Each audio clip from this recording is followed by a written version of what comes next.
மனுஷன் முகத்தை பார்க்கறான், இயேசு உள்ளத்தை பார்க்கிறார். நம்முடைய தேவனாகிய கர்த்தர் இருதயத்தின் ஆழத்தையும் எண்ணங்களின் தோற்றத்தையும் அறிந்திருக்கிறவர். ஸோ அவர்கிட்ட பொய் சொல்ல முடியாது, மறைக்க முடியாது, நடிக்க முடியாது.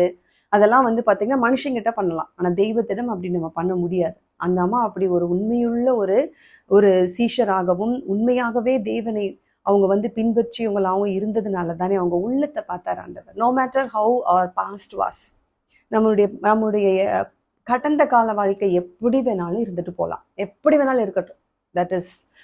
that's got nothing to do with the present. அது நம்முடைய நிகழ்கால வாழ்க்கைக்கும் அதுக்கும் சம்பந்தமே இல்லை. இயேசுவானவர் இப்போ பிரசன்ட்ல நீ எப்படி இருக்க, whether we have a contact with God or not, நம்ம க்ளோஸ் ரிலேஷன்ஷிப் நம்ம ஆண்டவரோடு கூட நமக்கு இருக்கா இல்லையா, அதை தான் ஆண்டவர் பார்க்குறாரு.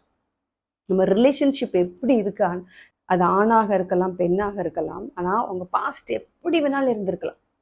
ஆனா இப்போ நீங்க மனம் திரும்பி ஒப்பு கொடுத்து தேவனுக்கு பிரியமான ஒரு வாழ்க்கை நீங்க வாழ்ந்துட்டு இருக்கீங்க அப்படின்னா, உயிர்த்தெழுந்த இயேசுவானவர் நம்மிடம் பேசுகிறார், உங்களை சந்திக்க விரும்புகிறார், உங்களோடு உறவு வைத்துக் கொள்ள விரும்புகிறார், உங்களை கர்த்தர் நேசிக்கிறார், உங்களையும் என்னையும் தாங்க அவர் விரும்புகிறார். ஏன் அப்படின்னா நமக்கு எல்லாமே அப்படி ஒரு பாஸ்ட் இருக்கு.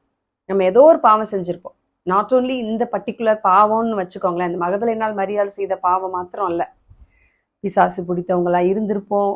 பழைய வாழ்க்கையில நம்ம வெளியில சொல்ல முடியாத நிறைய பாவங்கள் இருந்திருக்கும். இன்னும் சொல்ல போனா ரத்தாம்பர சிவப்பு அப்படின்னா எதை வச்சுமே கழுவ முடியாத பாவங்களா இருந்திருக்கும். அது ஒரு கேடான ஒரு பாவமா இருக்கும், தீட்டான பாவமா இருக்கும். எப்படி வேணாலும் இருந்துட்டு போட்டுங்க, சர்வ வல்லமையுள்ள தேவனாகிய கர்த்தராகிய இயேசுவினால் மன்னிக்க முடியாத ஒரு பாவம் என்று இந்த உலகத்துல ஒண்ணு இல்லை. அப்படி ஒண்ணு இருக்குன்னு நம்ம காதுகள்லையும் நம்ம இருதயத்திலையும் நம்ப பண்ணி கொண்டிருப்பவன் பொய்யனும் பொய்க்கு பிதாவும் ஆகிய பிசாசு. அவனுடைய பொய்களை நம்ம நம்பக்கூடாது. ஒரே ஒரு உண்மை மட்டும்தான் ஆண்டவர் சொல்றார், உன்னோட பாவங்கள் எப்போ நீ மனம் திரும்பி இயேசுவின் இடத்துல வரையோ அப்பவே மன்னிக்கப்பட்டுருச்சுன்னு ஆண்டவர் சொல்றார். அப்போ நம்ம நம்முடைய பாவங்களை அறிக்கையிட்டு அவைகளை விட்டு விடும் பொழுது அவருடைய தேவனுடைய இரக்கத்தை நாம் பெற்றுக்கொள்கிறோம். இந்த அம்மா அப்படி இரக்கத்தை பெற்றுக்கொண்டதுனால்தான் வாரத்துல முதல் நாள் இருட்டோட காலையில எந்திரிச்சு யாருமே கல்லறைக்கு போகல, இந்த அம்மா எந்திரிச்சு போறாங்க. யூதர்களுடைய வழக்கத்தின்படி பார்த்தீங்கன்னா சுகந்த வர்க்கங்கள் இட்டு அந்த சரீரத்துக்கு என்ன பண்ணுவாங்கன்னா மறுபடியும் அவங்க சுகந்த வர்க்கங்கள் இடுவதற்காக போவாங்க.